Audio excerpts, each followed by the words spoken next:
پوری دنیا میں وار اینڈ ٹیررزم کو پیدا کرنے والا رشین فیڈریشن، ایران، اسرائیل اور انڈیا ہے۔ یہ ایک گروپ ہے، ایک بلاک ہے۔ اس کو آپ نظر انداز نہ کریں کہ اس نے پوری دنیا میں اس وقت وار اینڈ ٹیررزم کو جنم دیا ہوا ہے، اور اس کی بنیاد پر اپنی پولیٹکس کر رہے ہیں، اس کی بنیاد پر اپنا بزنس بھی کر رہے ہیں۔ حالانکہ کمیونٹیز میں ہیں تو رشیا جو ہے یہ ساری اسلامک ورلڈ کو یوز کر رہا ہے ایران کے ذریعے۔ تو کہنے کا مقصد یہ ہے کہ آپ یہ اپنے دوست دشمن کو پہچانیں۔ امریکہ اور نیٹو فورسز نے بوسنیا سے لے کے افغانستان تک وار اینڈ ٹیررزم میں پاکستان کے ساتھ شانہ بشانہ مل کے یہ وار اینڈ ٹیررزم کا خاتمہ کیا۔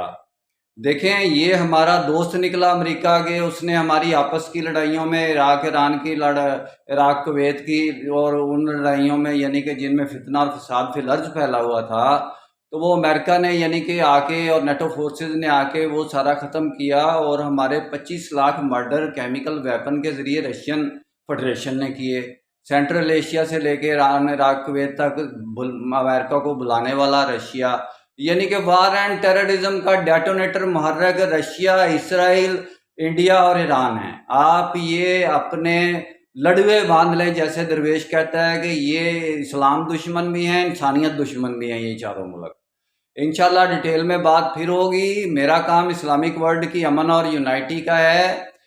نسبت، وحدت، خدمت، خیر کے ساتھ۔ اللہ حافظ۔